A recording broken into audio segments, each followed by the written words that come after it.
Hello viewers, আসসালামু আলাইকুম। আজ আমি আপনাদের খুব সাধারণ অথচ খুবই সুস্বাদু পুঁইশাকের বিচি রান্না করে দেখাবো। শীতের শুরুতে এই পুঁইশাকের বিচি বেশি করে পাওয়া যায়। আমরা অনেকে এই বিচি যে রান্না করে খেতে হয় তাই হয়তো জানি না। অথচ এই বিচি যে শুধু সুস্বাদু তাই নয়, এটা শরীরের জন্য ভীষণ উপকারী। পুঁই বিচি পাকস্থলী ও কোলন ক্যান্সার প্রতিরোধে সাহায্য করে। তাছাড়া চুল, ত্বক ও চোখের জন্য ভীষণ উপকারী। পুঁই বিচি ওজন কমাতেও কিন্তু সাহায্য করে। আজ পুঁই বিচি রান্নার জন্য বাজার থেকে এমন টাটকা 1/2 কেজি পুঁই বিচি কিনে এনেছি। এগুলোকে এভাবে ছোট ছোট করে টুকরা করে নিচ্ছি।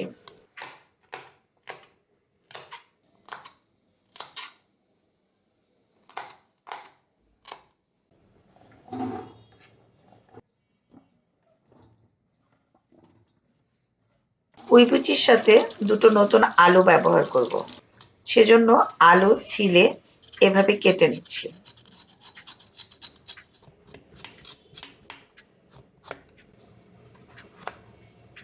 পুঁই বিচি আর আলুর এই ভাজিটা কিন্তু দারুণ সুস্বাদু।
ভাজির জন্য আমি 1টি রসুন, 2টি পেঁয়াজ, 5-6টি কাঁচামরিচ ও 6-7টি শুকনো মরিচ নিলাম।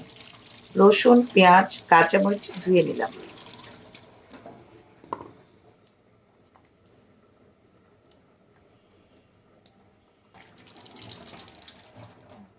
এবার রসুন, পেঁয়াজ ছিলে নিচ্ছি।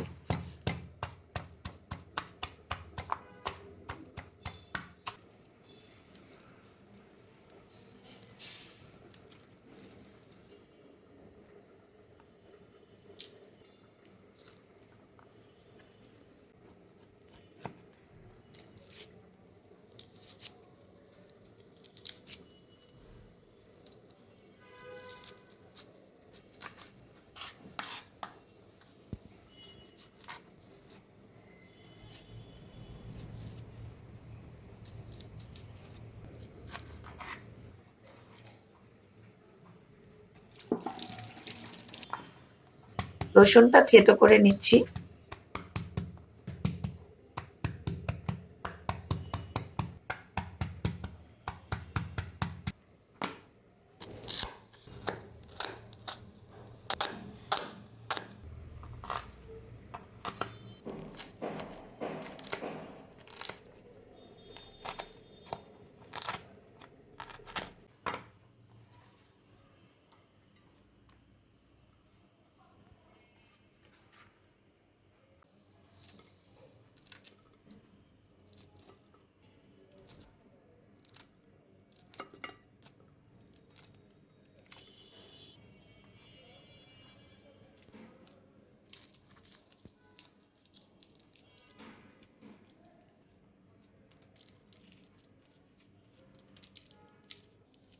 পেঁয়াজ, কাঁচামরিচ, শুকনো মরিচ কেটে নিলাম।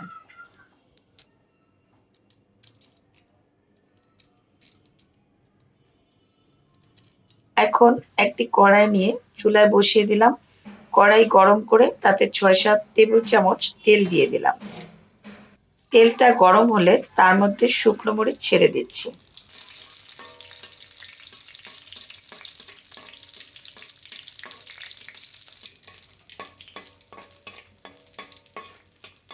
একটু ভেজে নিয়ে থেতো করা রসুন দিয়ে দিলাম।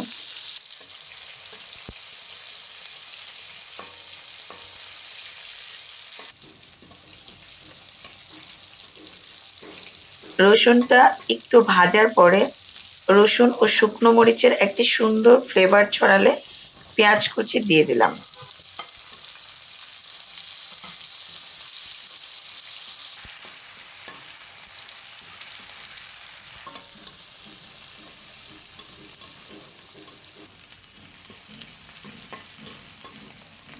এরপর কাঁচামরিচ কুচি দিয়ে একটু ভেজে নিচ্ছি। এভাবে রান্না করলে রসুন ও শুকনো মরিচের এই ফ্লেভারটা তরকারিতে থেকে যায়। তখন কিন্তু একটা সিম্পল রান্নাও অসাধারণ হইব।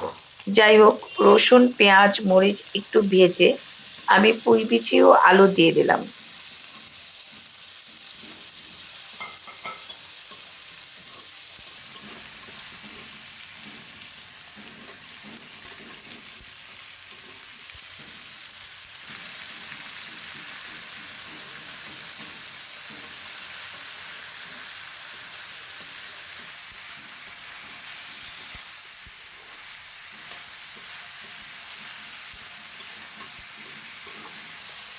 এবার ১ টেবিল চামচ লবণ ও ১ চা চামচ হলুদ গুঁড়ো দিলাম।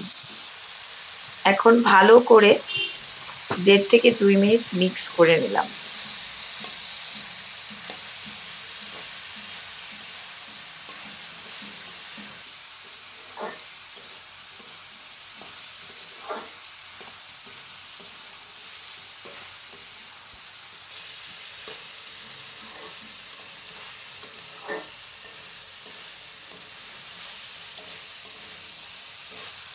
তারপর এই সামান্য অর্থাৎ হাফ কাপের মতো পানি দিয়ে ঢেকে দিচ্ছি।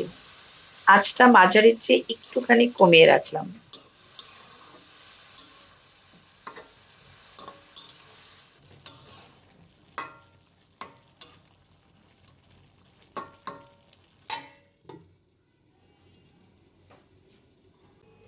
আট থেকে ৯ মিনিট পর ফিরলাম। দেখুন তরকারিতে এখনো কিছুটা পানি আছে, তবে আলু ও পুঁই বিচি সেদ্ধ হয়ে গেছে।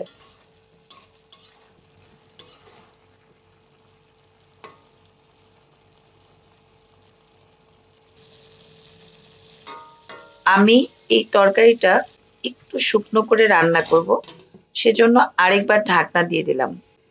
৫ মিনিট পর ঢাকনা খুলছি, তারপর নেড়ে চেড়ে নামিয়ে ফেলছি।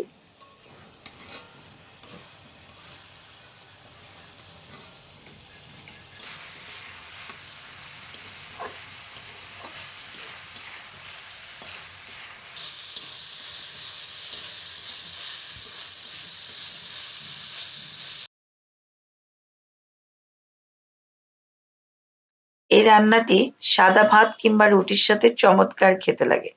আশা করি আপনাদের রেসিপিটি সহজ এবং ভালো লেগেছে। ভালো লাগলে প্লিজ আমার চ্যানেলকে সাবস্ক্রাইব করুন ও পাশে থাকা বেল আইকনটি ক্লিক করুন। আর যারা ইতিমধ্যেই সাবস্ক্রাইব করেছেন তাদের অসংখ্য ধন্যবাদ। সবাই ভালো থাকবেন। আল্লাহ হাফেজ।